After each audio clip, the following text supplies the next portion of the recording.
Good morning সবাইকে, শুভ নববর্ষের অনেক অনেক শুভেচ্ছা। কাল রাতে বৃষ্টির পর কিন্তু আজকের সকালটা বেশ পরিষ্কার ছিল, আর বৃষ্টি পেয়ে কিন্তু গাছগুলো সতেজ হয়ে উঠেছিল।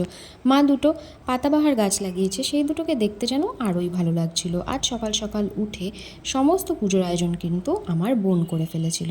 এই যে ফল কাটা থেকে শুরু করে ফুল তোলা থেকে শুরু করে প্রসাদ গোছানো সমস্তটা। আর আমাদের এদিকে নববর্ষের দিনে একটা নিয়ম আছে যে প্রত্যেক বাড়ি বাড়ি ঠাকুরকে আনা হয় এবং সেই ঠাকুরের পুজো করা হয়, তারপর ওনারা প্রসাদ দিয়ে যায়। আর কীর্তনও কিন্তু এই দিনে শুরু হয়, প্রত্যেক বাড়ি এক নিয়ম চলে।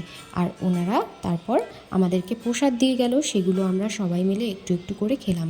প্রসাদ খাওয়ার পর আমরা খেলাম একটু ছাতুর শরবত। যেহেতু আজকে নববর্ষ, তাই একটু বিশেষ কিছু তো করতেই হয়, তাই সকাল সকাল একটু লুচি করেছিলাম। লুচি আর তরকারি, নিরামিষ তরকারি, খেতে কিন্তু বেশ ভালোই হয়েছিল।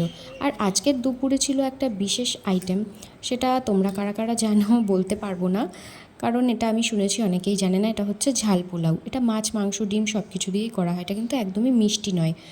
আর তারপর খেলাম একটু টক দই। বিকেলবেলায় আমরা দুজন বেরিয়েছিলাম, দেখে বুঝতে পারছো পুরনো জামা এটা। সো পুরনো জামা পরলাম, তার একটাই কারণ, এই দুটো কুর্তি কেনার সময় আমরা প্রত্যেকবার ভেবেছি একসাথে পরবো, কিন্তু কখনোই একসাথে পরা হয়নি। গরমের দিনে সকালটা যেরমই থাকুক না কেন, বিকেলটা কিন্তু খুব সুন্দর থাকে, ঘুরতে যেতে বেশ ভালোই লাগে। গিয়েছিলাম একটু ভি-মার্টে, বোনের কিছু জিনিস কিনবার ছিল, সেইগুলোই ও এক এক করে দেখছিল যে ও কী কী নেবে। আমার কিন্তু কালেকশানগুলো ঠিক ভালো লাগছিল না অতটাও। সো রাফিউজের জন্য ঠিকঠাক ছিল, আর প্রাইসটা বেশ কম ছিল, অফারও চলছিল। সো আজকের মতো এইটুকুই, টাটা, দেখা হবে অন্য একদিন।